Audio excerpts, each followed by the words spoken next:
In all due respect, you got to give the Browns credit. They really had a nice season. Yeah, No, they did. fuck Oh that. yeah, totally. I'm a stupid fan. What am I supposed to say? Oh no, they're fucking amazing. No, they're gonna be good next year. Yeah, they're gonna be good. They're gonna be good next year. Mm-hmm. Just got So the Depending toughest what schedule in the league happens next with year. that division too. this has been No, interesting, and also I have to say I'm growing impatient with a certain quarterback from another black and gold team because he won't make up his damn mind. Like, bruh, are you gonna retire yet or not? I'm talking about Breeze, man. he retires when he feels like it. I think he Up will. until then, he would. I think he will too. It feels like this time it's for real Problem instead is, of it's gotta be. at Like, least in the problem is, the offseason. Saints are in such a their window's dead. Like, they have no cap left. Is he a free agent? Does he have to sign another contract? If he has to sign another contract, He's on a 2-year definitely done. extension, but it's very low paying compared to what he's gotten in the past. It's not even that. It's just like if the contract's up, then there's no negative for the team. That they won't lose any. They won't have to take any kind of cap hit. Well, the problem is they'll get a cap hit regardless because at this rate they have the Thomas contract's eaten up a lot of money. They threw a lot of money at the beginning of the season, if you remember, to re-sign Kamara. That was worth it. Cam Jordan's on an expiring contract. Marshawn Lattimore is gonna be on an expiring contract the season after. They got Ted Ginn Jr. They got rid of Tommy Lee Lewis. They aren't in the best situation, especially when they threw all that money at Thomas, which ate up. The thing is, it ate up almost as much money as the Seahawks did for Russell Wilson. I mean, that was at least worth it to an extent, and they got a return on their investment. But in the case of Thomas, I mean, he had the injury. He was fighting with the media. Like, honestly, it's eaten up so much of their cap space trying to do all they can to keep the squad alive, and they haven't been able to really pay off at all in the postseason. And I think Breeze leaving is gonna be an even bigger gut punch. Well, I think they're mentally prepared for it. At least, I would imagine the team is, but I'm sure the fans are also at this point mentally prepared for a down season or two. Yeah, it's been Next season would be a great season to tank. Mm-hmm. If they're going to tank, I don't know if they will or not, but if they were going to tank, next season would be the season for them to tank. Because if they get a high pick and they can replace Breeze relatively quickly, they could potentially be back in it. Mm-hmm. What's next though? Well, what quarterback is eligible next year? That's besides not It's next year, Winston or but the year Jason. after. What quarterback? Oh, for the draft, you mean? Yeah, It'll be. I think it'll be time for DJ. Let me see if the Saints even have a first-round pick. Well, they'll assume they don't trade the pick away, which I don't think. If you're tanking, they're not trading the pick. The only one they have is the 20th overall pick next year. They don't have any first rounds after that. The only way they trade picks is if they get Watson. That's the only way that they trade any picks whatsoever. We can talk about the Watson sweepstakes finally. Let's go over the games and then we can talk about offseason. All right. I guess we can Because start with this is going over. Rams. I'll get this over with. I'll just start with the Rams and Packers. To be completely honest, what did you expect? I mean, I wanted them to win. I mean, obviously, there was hope for a second, but the thing is, they were outmatched. They had multiple injuries on defense. I mean, the inside linebackers just could not stop Aaron Jones worth a damn. Goff's thumb ended up getting re-aggravated in the cold, and Donald was just not very... Well, he was still fighting the rib injury, and he just wasn't as effective. So, I mean... And also, you're playing Aaron Rodgers, too, so... I mean, it was expectable. I knew at some point, especially in that kind of setting, they would have lost. And for what it is, I mean, everyone predicted them to be 6-10 this season because of all the departures, but I'll give credit to what they did. I mean, they built something really great out of nothing. They definitely overachieved, I would say. They did overachieve. This season. The Rams overachieved, which is, I'm not any kind of taking any shot at them. That's just the reality situation based off of what they have and how they performed last season. They overachieved due to what was expected of them, but I mean, I expected it to actually be more of a blowout at one point. I mean, at least in the beginning when it was close, right? Yeah. When it was close, I thought the game was going to come out to a quick start and it would just be a bloodbath through. However, it was not. It just wasn't meant to be. It got ugly at the end, but you know. Yeah, it wasn't meant to be. That's okay. I mean, that's Let's all I be can really honest. say. It I honestly, mean, not a whole lot of people.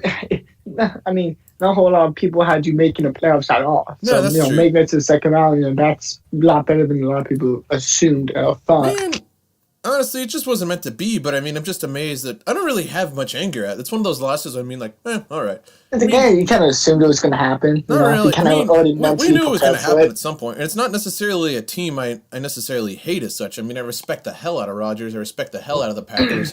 And they put up one hell of a fight. I mean, they genuinely Like proved. like it's not like you lost. Like if you would have lost like Seattle, If I lost to the Seattle, then I'd be Rampage. completely have a completely different tone. But You'd if be I on lost to the rampage. Eagles or New Orleans, yeah, I'd be totally pissed. But I mean, I respect the hell out of them. I mean, they were just a great team overall.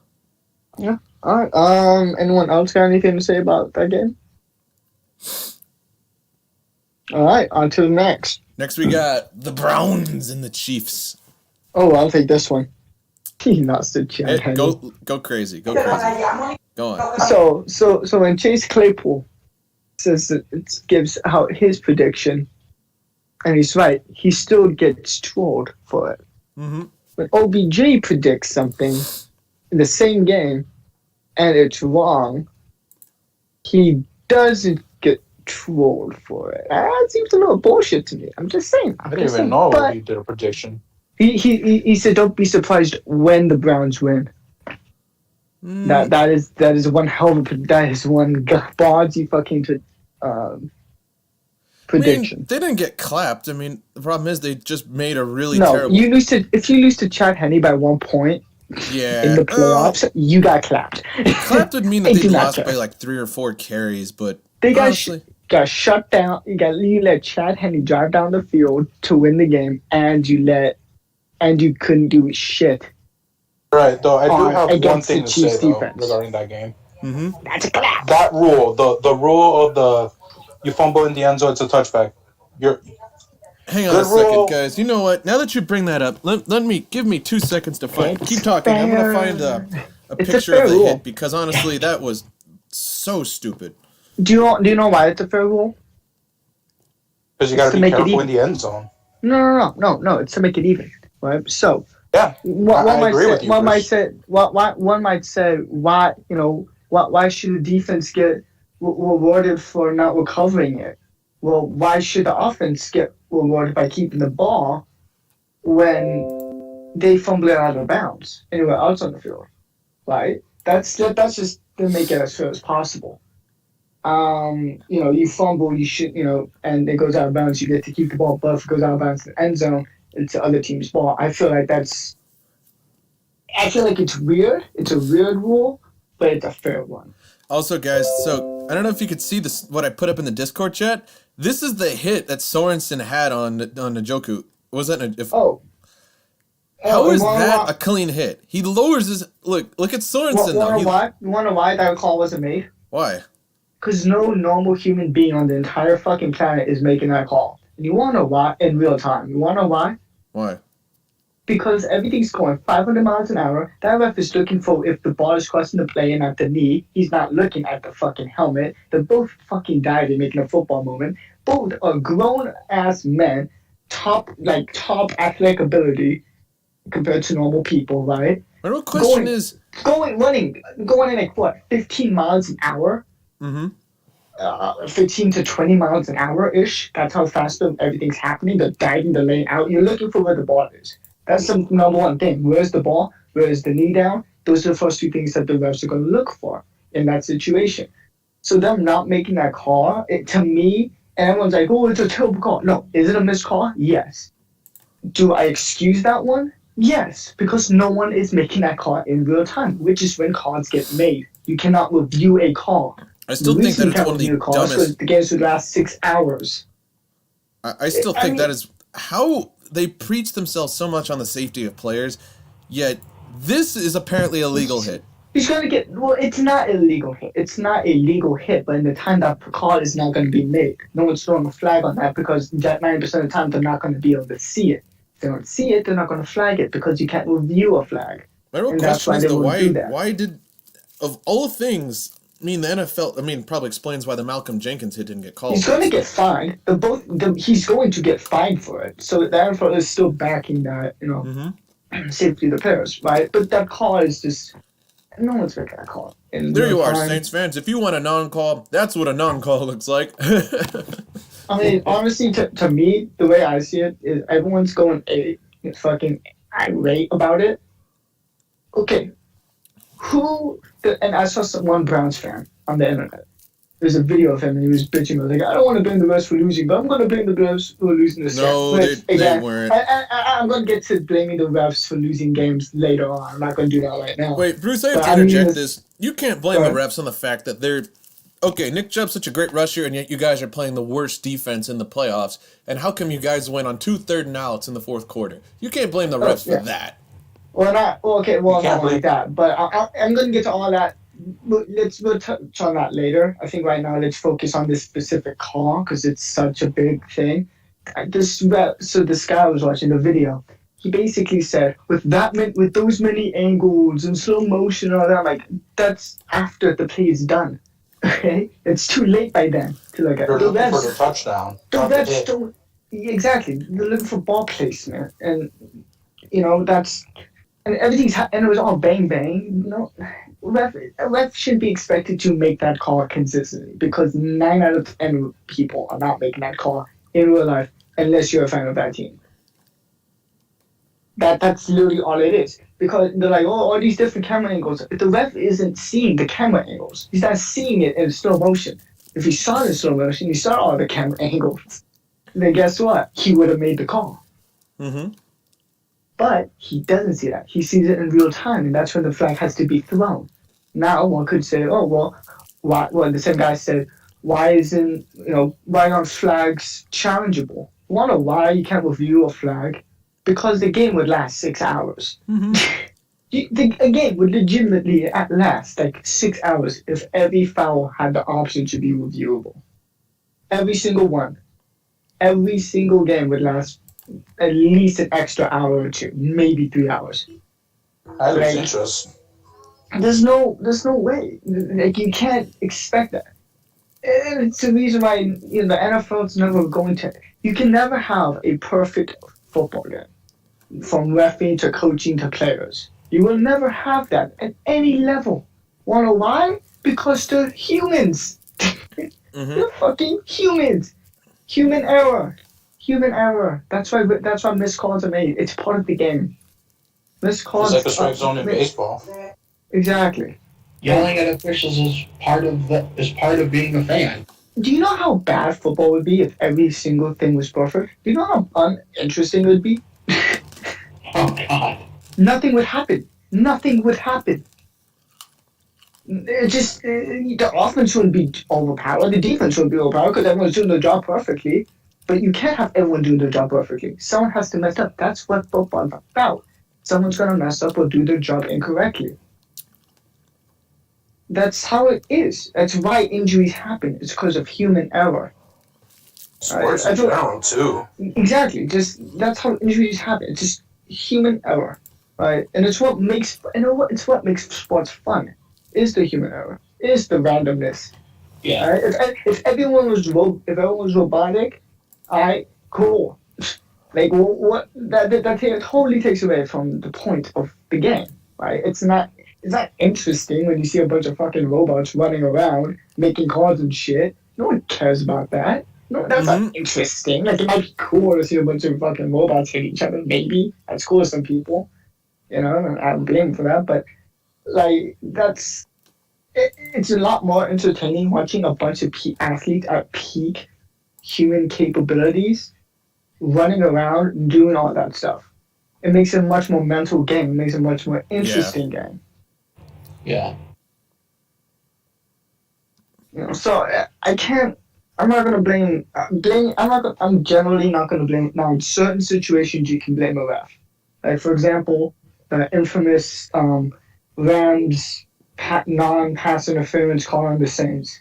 Mm-hmm. That's a different situation because that was blatant. That was Yeah, obvious. I'll agree it was a call, but at the end of the day, I mean, the Saints scored on 2 of 12 carries. They ended No, up. I'm not saying that's why they lost the game. Oh, I'm okay, saying okay. that is a miscall you can't that isn't excusable because that is something that you look for in that moment. Baltimore, you look for pass interference, right? That's one of the main things you look for. Do they secure the catch? Do have the feed in? Is the pass interference? That's what you look for in a situation like that. So that's why that is an inexcusable thing because it was so blatantly obvious, and it's something that they should be looking for specifically. Mm-hmm. So that's the difference between that and what happened in Cleveland. What happened in Cleveland is just no one's making that call in real time unless you're a Cleveland Browns fan. I mean, that's the only fucking reason. I mean, other than that, you lost to Chad Henne and you couldn't move the ball against one of a mediocre defense. Mm-hmm. Mediocre, I use lightly. Just crushing the blue I will bag, say, though, but just like the Rams, they defied expectations pretty well this season. I mean, regardless of their relationship with the Steelers or not. I mean, honestly, everyone's saying, "Oh, Stefanski should be coach of the year." The thing No, is, with no, no, that, no, with no, that no. team, No. If anything, I'd say Brian Flores. I'm saying, like, the reason why I would pound is because that's what's expected, right? With that team, They have a good team. make that. I'm going to say you should have gone to that Brian Flores. No, 2 years ago there was no, not 2 years ago, but last year they were talking about the Browns are going to go to the Super Bowl. The Browns are going to go to the Super Bowl. That's all a lot of people were talking about, right? It was last year. Thing is, No, that they last just year, ended the up year like. before. Any of you guys remember the 2011 Eagles, the Dream Team? They went Yeah. 8-8, and everyone thought they would just steamroll everybody. That's why coaching's more important than actual having Exactly. a bunch of talent. Because Freddie Coaching's the most Kitchens important wasn't thing meant in to this be a sport. head coach. And Chip they end Kelly up- couldn't work with that many people. Then they end up winning one with a role playing QB. Exactly. I mean, it just comes down to a lot of what football is comes down to coaching. Mm-hmm. Who's the better coach? That's what it comes down to. I mean, Because Brian Flores, look what he all did. these people, Brian and people need to Flores realize this. Just when you're in the NFL, you are a great football player. You are a great football player. You're a great athlete if you make it to the NFL. All right, let's get that out of the way right now. Mm-hmm. It's about the reason why coaching is so important is because everyone's a great athlete and everyone knows the game. Now, some people can't get schemes down and make You can bad have as reads many and shit. people. It depends on But You need leadership. structure. You need structure and leadership. Well, it's structure, leadership, and you need to know how to put the right pieces in the right position to achieve as much success as possible. Yeah, That's why. what it is. That's why coaching is so much more important in football specifically than a lot of other sports. It's not as important in a game like baseball. Do you guys want to go over the Bills Ravens now, or do you want to go? Let's go over that. Let's go over Bills Ravens. Why not? Yeah. Very good week for a Steelers fan. Of course. Gosh, It comes down to the Steelers, like always. Oh, I'm a Steelers fan. I know. But it was a good week for a Steelers fan to watch all that happen, especially Lamar Jackson throwing a pick six to essentially put out of reach. I love how all the Lamar fanboys afterwards like, it wasn't Lamar's fault. I'm like, nah, shut up. Shut up. He threw a pick six at the end. And he's the one who ended up throwing the ball. So He was So is he the worst QB in your division, Bruce? we talking about right now. I don't know. I'm not putting him below Burrow. Definitely not. He's better than Burrow. It depends if Big Ben retires. I'll probably say with Baker. I think Baker's probably. I'd rather have Baker than I would Lamar.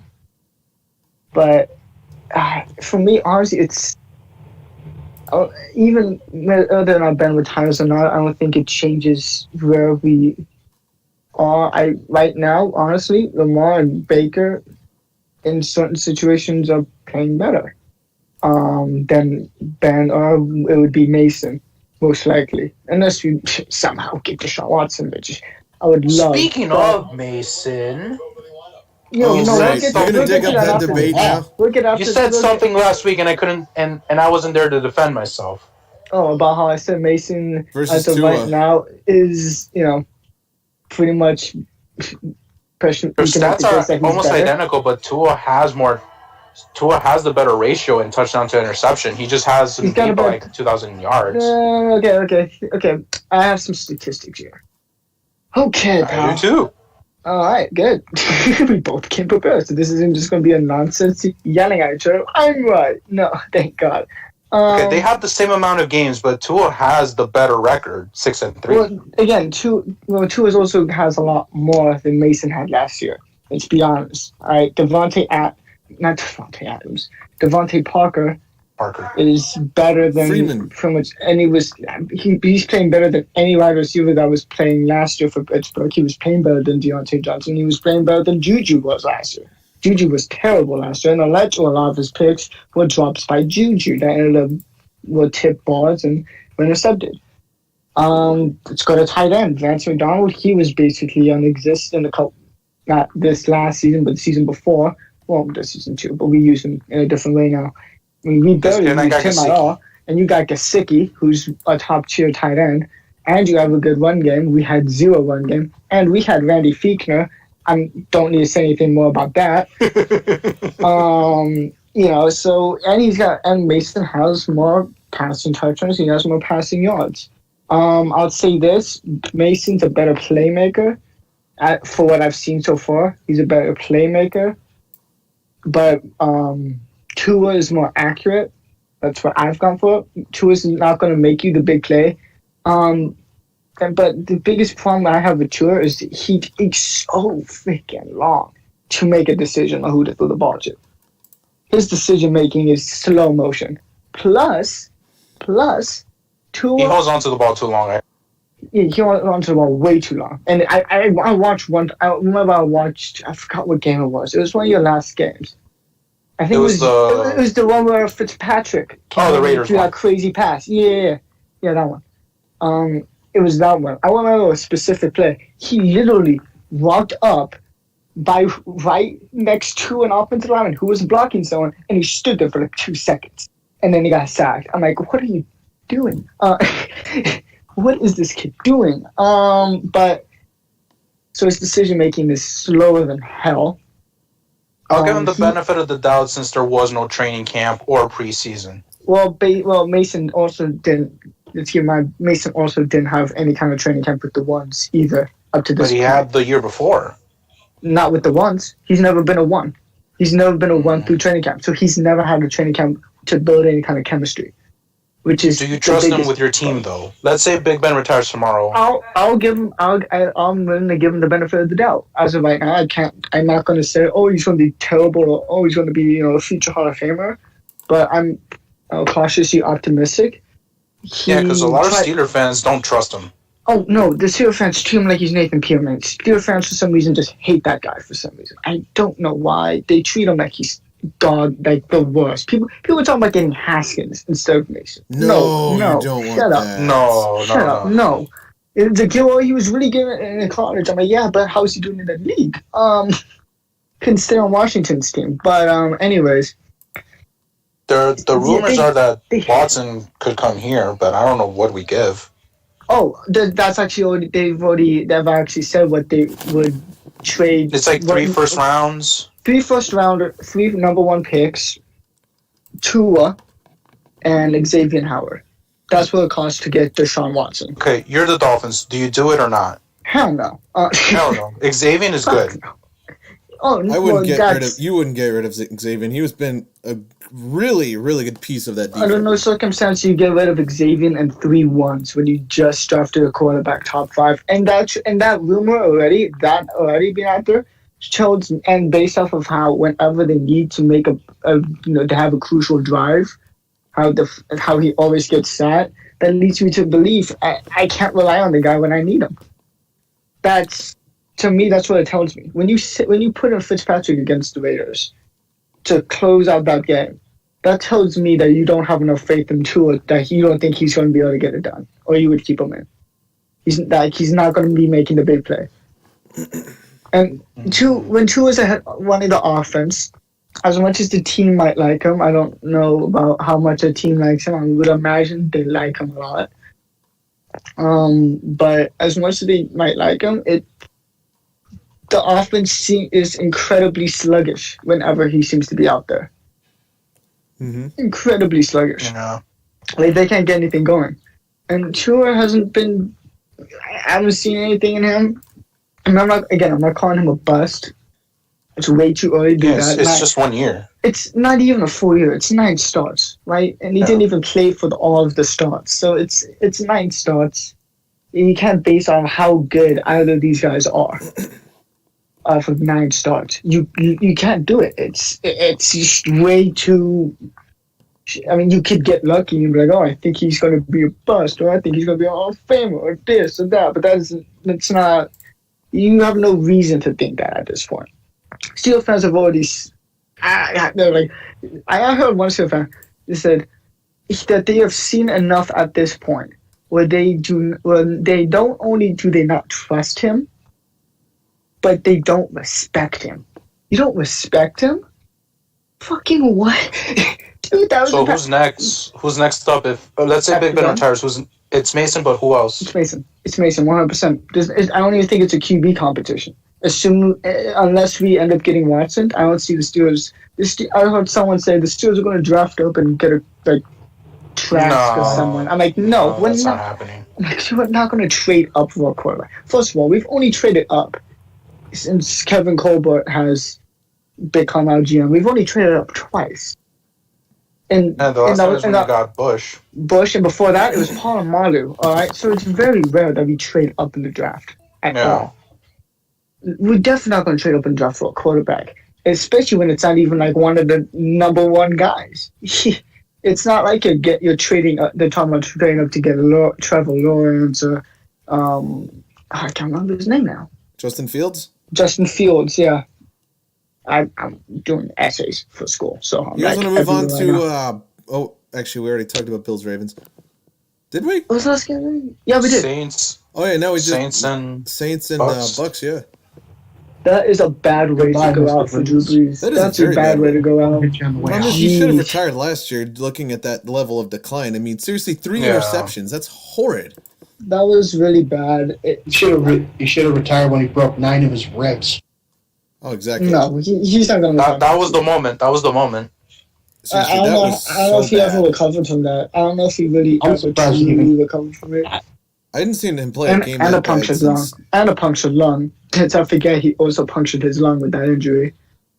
It was basically, that injury, if you would have told me, oh, someone did this, I'm like, oh, so someone just walked up and hit them in the side with a sledgehammer. That's how bad that injury sounded. That was brutal. If this was his last game, my God, it would have been. The only last game that was bad was the Dan Marino game, the last one of Dan Marino. I don't think that's the only reason why there's, to me, any doubt that whether or not he comes back is because that's such a bad way to go out. Like, that is a very bad way to go out. He's going out the Dan Marino way. But, I mean, eventually you gotta do it. His play is declining. So at the end of the day, I mean, I think right now it'd be best for his team, especially given they're in cap hell. Oh, the Saints have the worst contract in the league. That Thomas contract just killed them. Yeah, no, I mean, it's good because you have to lock that guy up because he is a very good wide receiver. No matter what any of you guys say. Slant guard Mike. He runs more than just slants. Like, let's be honest. He'll run his posts, he'll run his corners, but Breeze doesn't have a huge arm anymore. At least not a big enough one to be able to throw much. He doesn't throw the deep ball anymore. Well, that's because it's a tougher ball to throw, right? When you have to think about it like this. I can throw a ball. I can throw a football 5 yards right in front of me easy because it's not a lot of effort. You don't have to wind up. There's no, but if you make me throw the ball 40 yards downfield and I got to, do this big wind up to get it down, I'm just kind of trying to get it out as far as I could, it's going to be a lot more difficult. Not because I'm not as accurate downfield. Well, yes, because that's just how it works. But the reason you're not as accurate is because it's all you gotta do a lot more to get it there, let alone aim it. So that makes sense. His arm is getting weaker, and therefore his accuracy is starting to lack.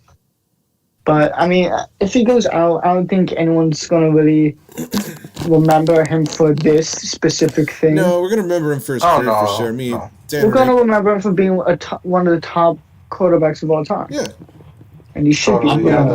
Breaking Dan Marino's records and whatnot. And Brady's. Real question is though, like Chris, like we were saying in the group chat. Now this brings up a question: who would he be considered? Because he can be the Dan Marino since he's got a Super Bowl, albeit that's hotly debated, but that's a debate for another day. But still, though, he has a ring nonetheless. He's he's like Dan Marino. He's gonna be seen as a Dan Marino type. He didn't win a bunch of Super Bowls like a Montana. He only won once. Brady. Yeah, he only won once. He's only ever one too. Still, yeah. He showed up.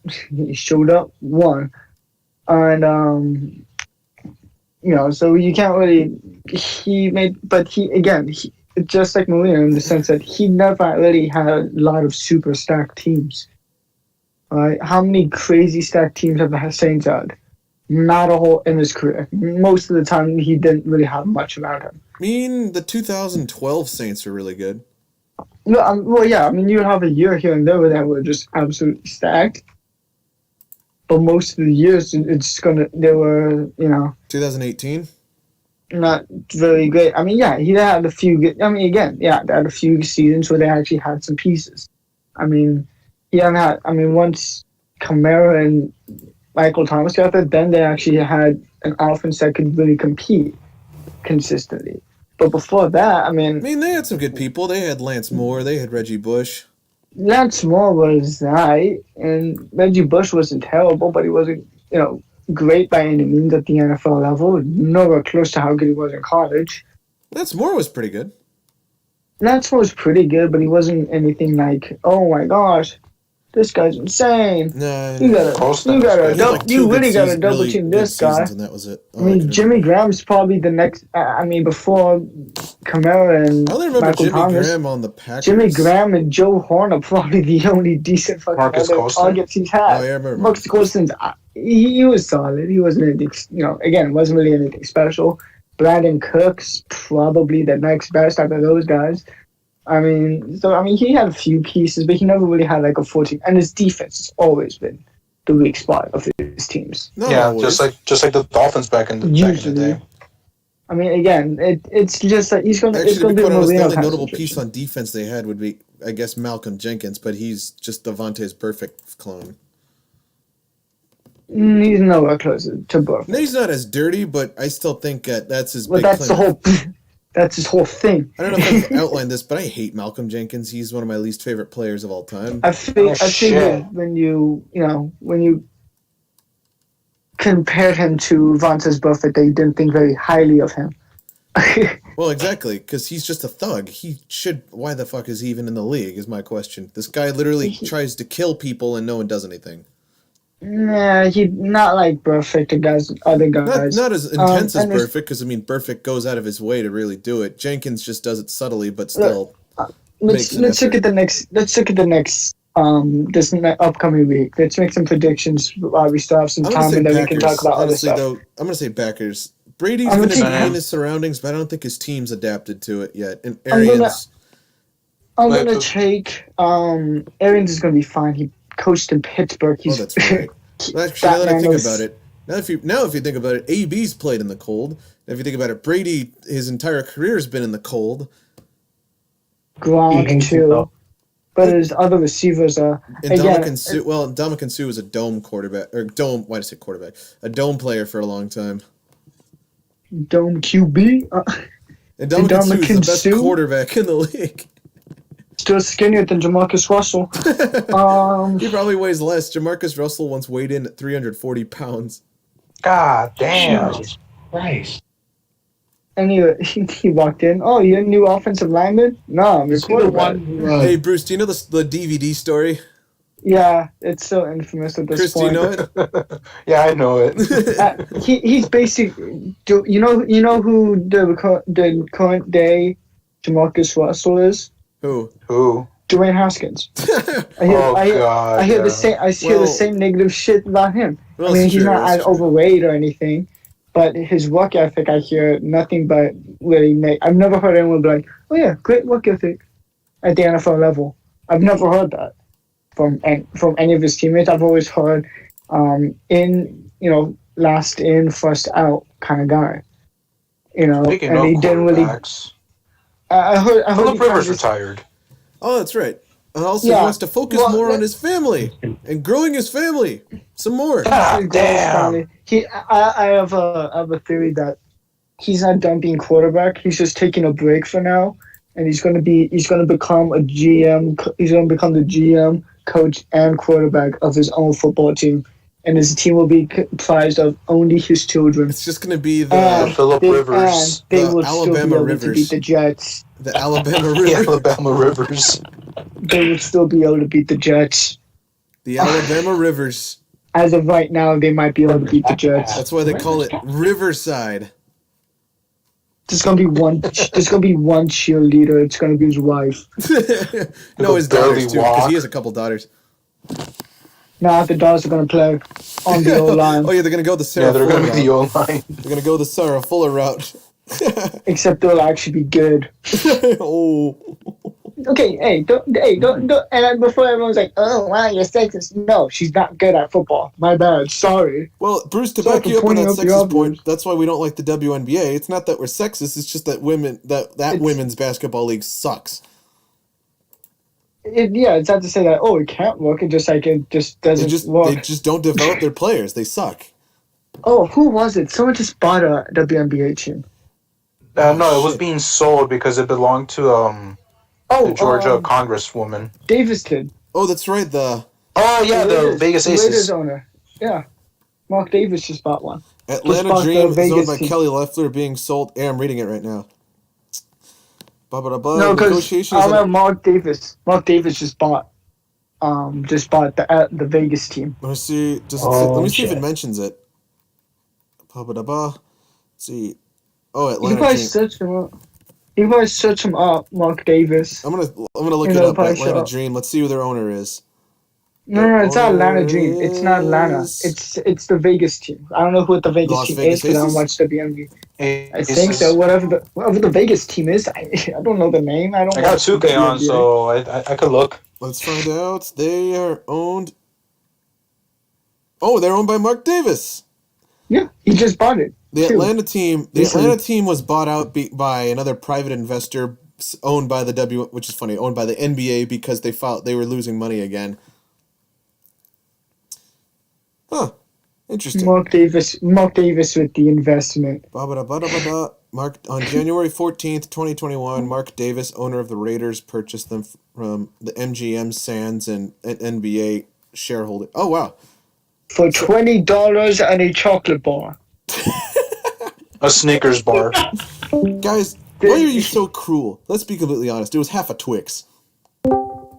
Okay, my bad. We're just one side. Wait, is it left or right Twix? That is key. We all know right Twix is eternal. It's a Snickers bar, people. It was a fun size Snickers bar.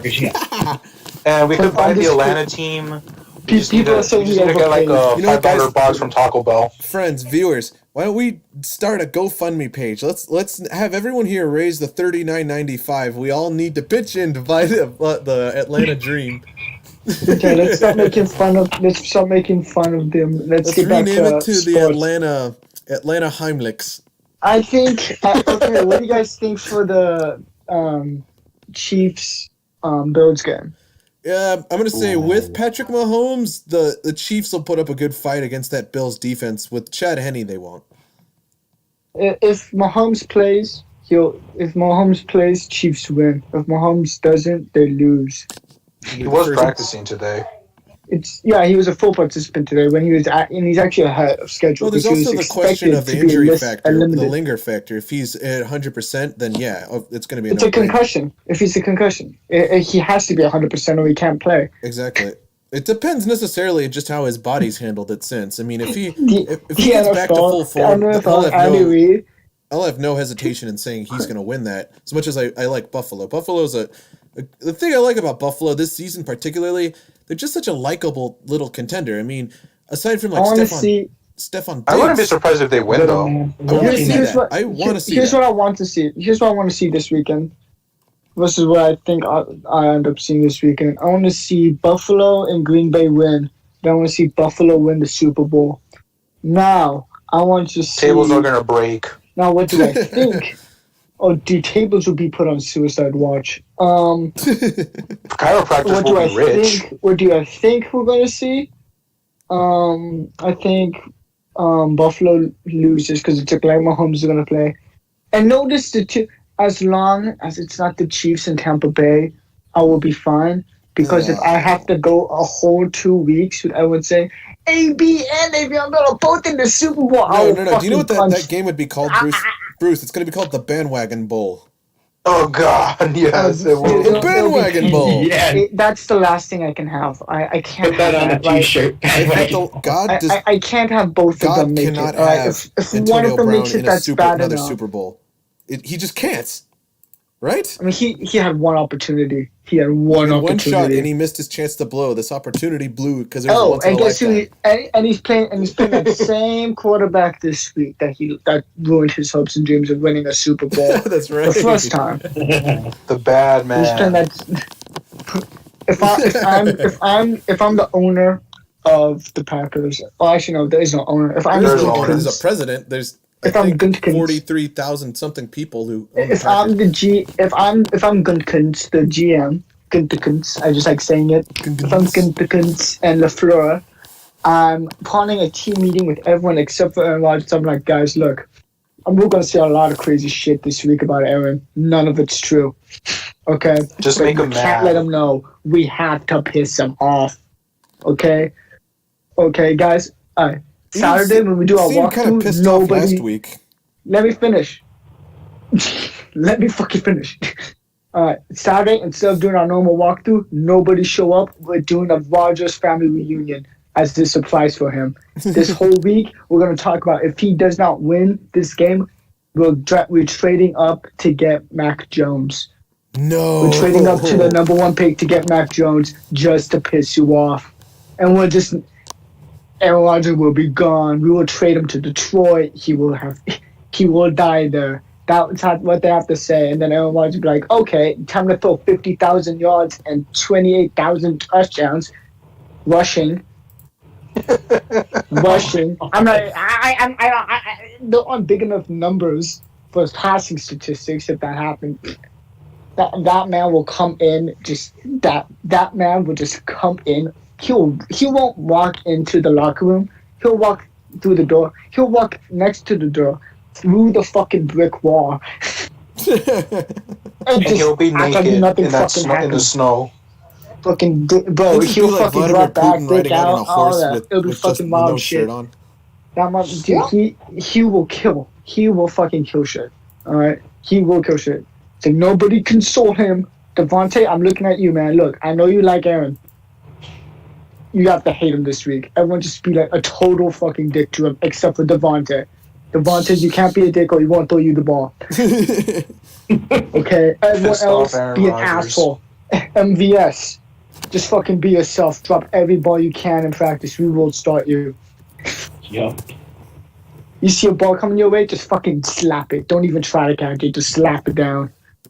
And fucking Mad Dog Aaron. Just like, what's up, bitch? What's up?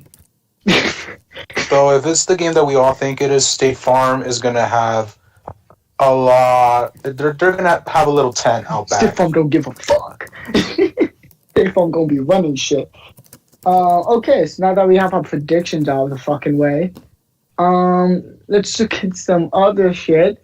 I'd like to say one thing. Browns fans were very, very happy last week. I'm talking about before the game, right? Before the game, Browns fans super fucking happy, super stoked. Like, yeah, we got the Steelers to fire, a coach. I'm talking about Fichtner. Yeah, we broke up. His contract expired. Well, we weren't gonna fucking. We won't. After a season like that, dude, we could have won the fucking Super Bowl and put up 60, and we still would have fired his ass. Okay, let's be honest. We could have fucking won the Super Bowl undefeated. We still would have fired his ass because he's that bad. I'm talking about the coach. He's a good guy from all accounts. I've heard great guy, shit coach. It happens. And you don't keep your job in the NFL being a great guy and a shit coach. I just wish that was the case in college football and like a certain coach. It happens.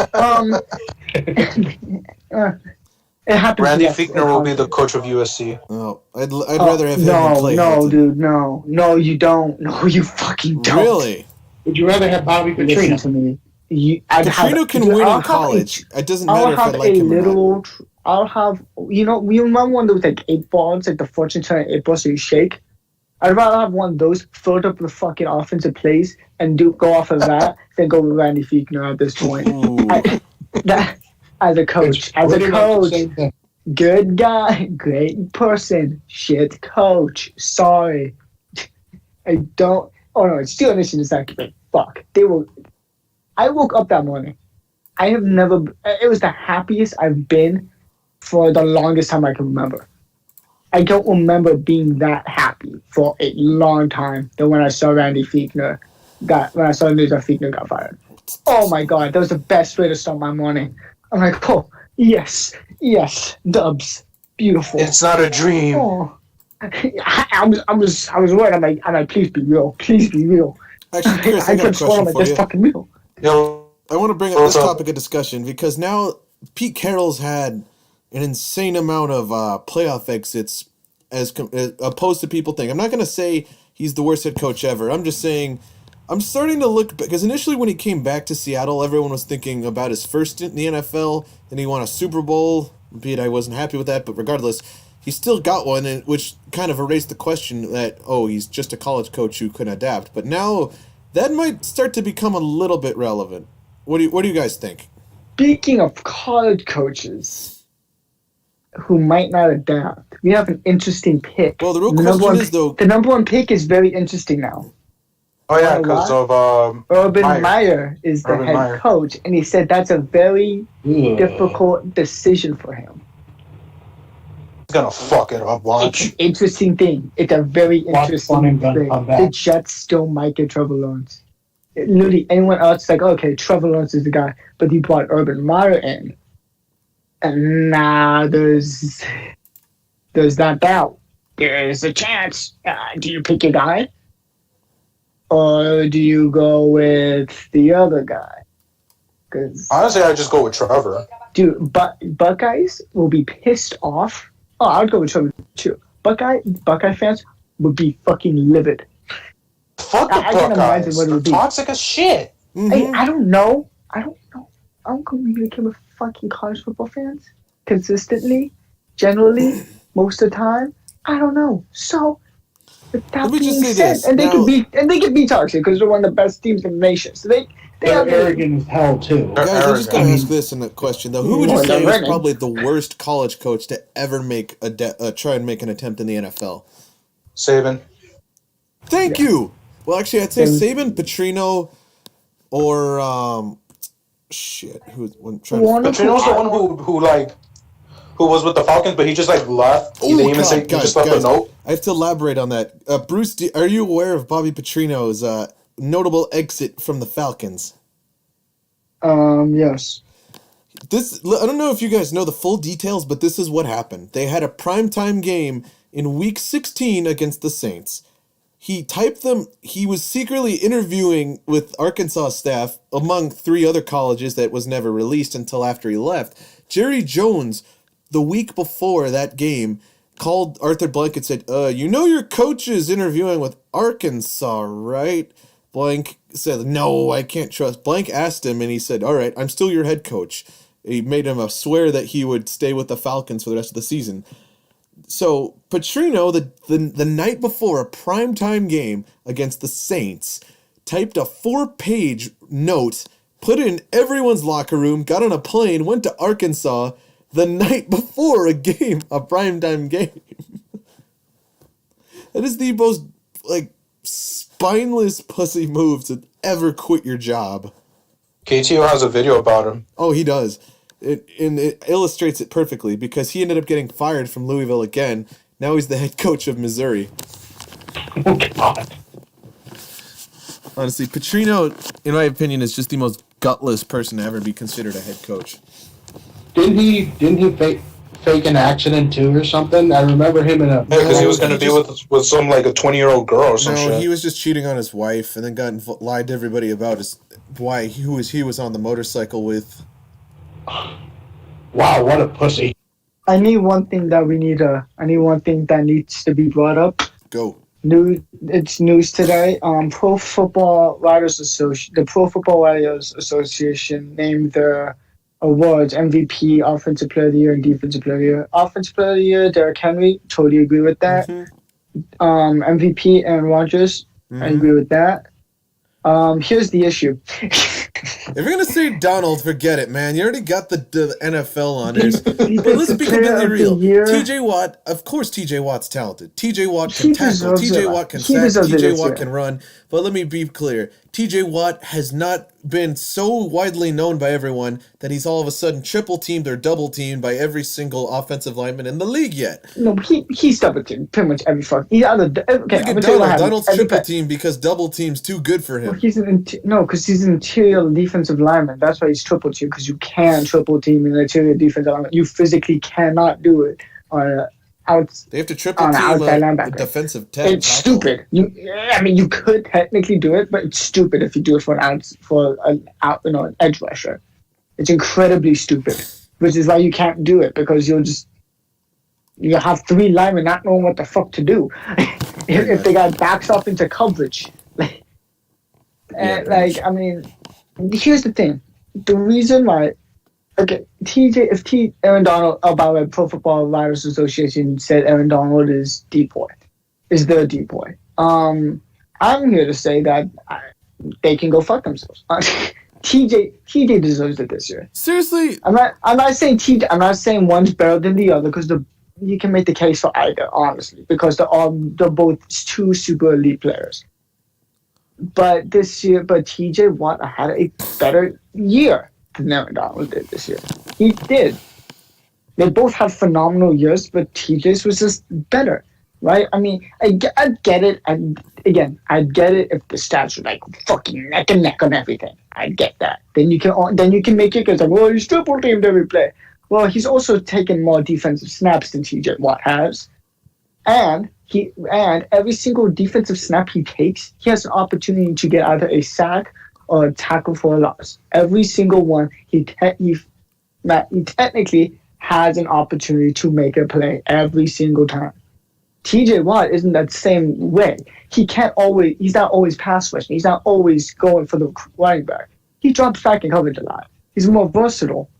He's got the only two key stats that Aaron Donald has on TJ Watt. And believe me, I did my research today, because I know I was going to talk about this. Mm-hmm. Only two really meaningful stats, and one of them is just you have to look for advanced stats in order to find it. The only two things is forced fumbles, in which Aaron Donald has two more than TJ Watt. I was about to say that. And missed tackles, in which Aaron Donald has three less. Donald also has more swatted balls. No, TJ has more swatted balls. Really? What? TJ Watt has 7 pass defenses and an interception this season, and he has a better. And when people are throwing to him, he's got a higher QBR. How many pressures does he have? More. He's more? First in the league in pressures. He's first in the league in hits. He's first in the league in sacks. He's first in the league in, I don't know what the fuck he's not first in the league in at this point. Yeah, let me put up the exact picture. Okay, well, the other thing is, now the only thing I can really base this on is, I guess we have to compare the people that they've played against. Here we go. Quarterback hurries this season. According to Pro Football Reference, which is a very reliable statistical source. Weren't they the same website that said George Kittle was the best player of 2019? No, that's Pro Football Focus. Oh, thank you. Pro Football Focus is the only statistical publisher that has Aaron Donald with more quarterback pressures than TJ Watt. Every single other one has That's TJ also Watt the site that pressures. Said Michael Thomas is the best receiver in the league. Okay, again, let's get through it. Okay, so Aaron Donald, according to Pro Football Reference, this season had 15 quarterback hurries. Sorry, guys, I just found this meme, and I think you should all hear it. Okay, hold on. And TJ Watt has 20 quarterback hurries, according to Pro Football Reference. Oh, this so is too funny. I'm sorry. TJ has more sacks. TJ has more quarterback knockdowns. Quarterback pressures. Oh, quarterback pressures. TJ Watt has 56 to Aaron Donald's 44. So TJ Watt has 12 more quarterback pressures. He has 6 more quarterback knockdowns. So basically quarterback hits. Now, I think, Bruce, the only thing we could really compare at this rate. Now, who would you say of all? Now we just have to ask the question: who specifically has TJ put? Like, name the top 5 quarterbacks he played this season. Quarterbacks doesn't mean shit. No, it depends completely on the team. It's who's getting hit. It depends on who's getting hit. Brady got off so far by playing on the worst. Back when the Jets, Dolphins, and Bills were absolute dog shit in the AFC East. That's what made them that good. I'm about to blow some fucking minds right here. Ready? Lamar Jackson. Let me find it. Let me fucking find it. Give me a second. TJ Watt, 2 sacks against Indianapolis, one of the best offensive lines in the league. 2 sacks against Baltimore, one of the best offensive lines in the league. 2.5 against Denver, which at the time Denver had a terrible offensive line. No. They became a shitty one when everyone got injured. No, this was week 2 before they were all dead. And he got 2.5 sacks. You sacked Drew Lock. Drew Lock doesn't mean shit. It doesn't mean shit who he's sacking. He's the worst quarterback in the league. Again, no, he's not. Yes, it's who's getting hit. Who's getting hit? Who's getting hit does not fucking matter. All right, Chris, who would you say is the worst quarterback in the offensive line? Let's look at the offensive line. Besides Lock? Yeah. Darnold? Okay, let's see. Tennessee, he got a sack there. I mean, he's not going against shitty offensive lines. I mean, he has to play the number 1 offensive line in the entire league twice a year. The Rams have one of the weakest interior linebackers in the division. He got sacks on Russell Wilson, Kyler Murray. Let me dig this up even more. Josh Allen, and let's have a look even more. Cam Newton. Let's see. Rams. Oh, there's a bunch of people he's gotten. Ooh. But again, TJ, and not to mention TJ Watt is on a team where he's not the only one making sacks. He's got to compete with other guys on his team. Brady. He also got Carson Wentz before he began to really suck. He also got Dak Prescott. Oh, okay. Well, you guys had to play Dak Prescott. TJ got Carson Wentz too. Anyways, but TJ leads by 4 in TFLs with tackles for loss, which is a pretty fucking big statistic, I would say. TFLs is a pretty major statistic in which he leads in. I gotta go to dinner in 2 minutes. Okay, hold on. TFLs, Aaron Donald has 14. TJ Watt has 23. Bruce, so you got 9 more TFLs. This debate's going to go on much longer than I want to, but I will end on a completely different note to change the subject. We'll continue this debate next week, but I do want to ask the question, though, like what we just said a minute ago. Now, I want you guys, both you and Chris, and Tanner, if he's still here, do you guys want to guess the bottom 3 quarterbacks of 2020? In no particular order, Wentz. No, in particular order. Can you guess them? I'm not going to try to guess the actual fucking order. Drew Lock. Lock, Wentz, and Darnold? No, it's actually Lock, Darnold, Wentz. Oh. Yeah, I was going to say Darnold, Wentz. So, I mean, yeah, we got the 3. Well, they're bad. What's your fucking point? They're shit. They had a bad year. I think Wentz still has potential. He just needs Luck doesn't, though. He went from mediocre to being a slightly decent backup to being... Again, he's still young. Again, Luck is still very young. I'm sorry, but how do you play this bad? You have Courtland Sutton and Jerry Jeudy. How do you play that bad? And Melvin Gordon. Hold on. Well, you want to hear something? You want to hear something that's really bad? Ah. Really bad from a young quarterback? Huh. Dude, 28 interceptions. That guy on 26 touchdowns and 20 interceptions, man. Who are you talking about? I mean, who would you imagine? I mean, can you imagine a quarterback having 26 passing touchdowns and 28 interceptions ever becoming shit? Isn't that Jameis Winston? Jameis was 30. Peyton Manning. Went 30. Oh yeah, that's right. Oh, His yeah. first season. Peyton Manning, his Peyton first Manning, years. pretty shit. Yeah, he in was the really bad beginning. his first year. Kind of got his shit together. Actually, no. I'll close out on this. Now, can you guys name who do you guys reckon is the worst quarterback of all time? Not Peterman, because he hasn't thrown enough touchdowns and interceptions to really qualify. No, he's throwing enough interceptions. Yeah, he has. Bruce is gonna say you don't know him. No, Bruce, you guys are gonna know who he is. Rosen, he hasn't played. I mean, I'd probably say some backup quarterback I've never heard of.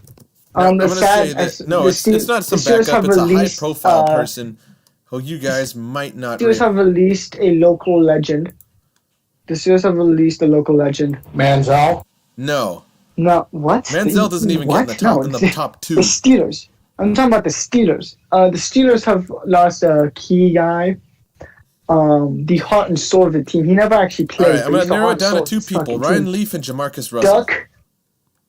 What? They're not the worst two quarterbacks. No, they are. Statistically speaking, they have the lowest all-time passer rating of any I'd rather have them than Rosen, because Rosen doesn't play. I'd rather have someone who actually played. I want you guys to decide. Who do you guys reckon is the worst of the two? Between Leaf and Jamarcus Russell, yes. I would imagine Jamarcus Russell. Leaf was just a dickhead. You'd be completely wrong. Let me tell you something right now. I don't know. Ryan Leaf played one season. He had a completion rate of 48%. He completed 3,666 yards. Nice. He had 14 touchdowns and 36 interceptions. Jamarcus Russell, over the span of 2 seasons, he had a 52% completion rate with 4,083 yards. 18 touchdowns and only 23 interceptions. Ryan Leaf is just a league of bad. This is the worst stat sheet of any quarterback who's ever played in the league since 1953. God damn. Jeez. And with that, friends, I do believe it's time for me to go get dinner. Hold on, I gotta say something real quick. Say it. I want to check something real quick. Go. Okay, let me see if this works. All right. Hello. C. Can you hear me? Yes. Can you hear me? Oh, wow. Okay. I was just wondering if this thing worked because I had Discord open on my laptop. Oh, okay. Too. And I wanted to see how the I just wanted to see if it would echo or anything. If I had them both on. And then because I've had it on the whole time. Chris has something to say about him and Frank having a Monday hockey stream. Chris, go for it, man.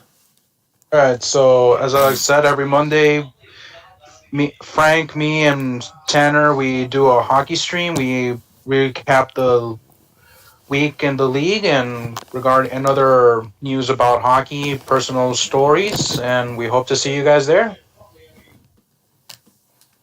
Yeah, join it, guys. Go check it out. So tune into that. Every Monday. I'm gonna have food, and I'm going to write a fucking essay for English. So I'm gonna head out. Enjoy that, gentlemen. It was fun. I will not enjoy that. Let's see how the playoffs go. All right. Have yourselves a wonderful night, gentlemen.